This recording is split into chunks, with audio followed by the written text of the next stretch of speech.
एका बाळाला जन्म देते आणि बाळाला जन्म देणं एवढं सोपं नाहीये, कारण प्रसूती वेदना एवढ्या भयानक असतात. जेव्हा एका पुरुषाची 20 हाडं तुटल्यानंतर 20 तेन एवढ्या वेदना सहन करून बाळांपण, बाळ नाही तर अंत, त्याचं नावच असं आहे की बाळ मिळतं नाही तर अंत होतो, अशा परिस्थितीतून नवनिर्मिती करते आणि त्या जगातला सर्वश्रेष्ठ कलाकार म्हणून स्त्रीकडे गणल्या जातं. दुसराही बाब, जिच्या हाती पाळण्याची दोरी ती जगाला उद्धारी. म्हणून अनंत यातना सहन करून संसाराच्या गाडा ओढून आणि या देशाच्या राष्ट्रपती पदापर्यंत अंतराळवीर होईपर्यंत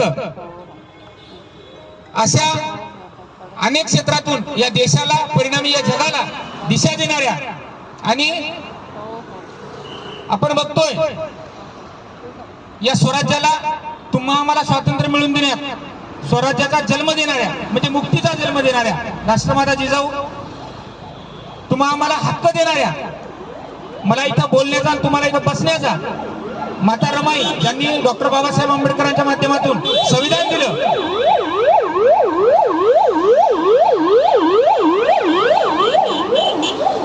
त्यानंतर पुरुष प्रधान संस्कृतीला थेट तेव्हाच्या अन्यायकारक काळामध्ये पत्रकारितेच्या माध्यमातून ताराबाई शिंदे यांनी उघड आव्हान दिलं